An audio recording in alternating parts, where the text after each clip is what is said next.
let's talk about something which is very relevant to all of us, which is conflicts. My name is Sneha Shah. I'm a psychologist and welcome to the Transforming Life series. Each and every one of us experiences conflicts in life. Conflicts at times can be very draining and can have a huge emotional impact on the person, on yourself, as well as people whom you're relating with. Question is, can we eliminate conflicts from our lives? Probably we can't, because it's a part of being human. The real important point is, what do we do when we are in a conflict?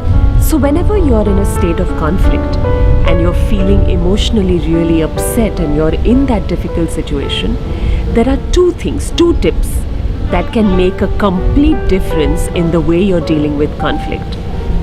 Most often, we tend to react when we are in a conflict. We tend to say things or we might do things that create a very negative impact on people, on the relationship, and on the way we feel at the end of the conflict.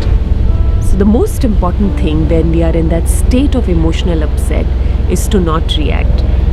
So what we need to do at that point is to just take a pause, to stop ourselves from saying or doing something that ultimately we might not feel good about. So only once you have had a chance to get over that emotional state, you have had a chance to think about the best response, is when you can come back into the conversation. So the second thing that you can do that makes a huge difference in the way you deal with conflicts is to not take it personally. Often when we tend to take things personally, we tend to feel hurt, we tend to feel angry, we tend to feel upset. Because when we take things personally, it's about us or it's about the other person.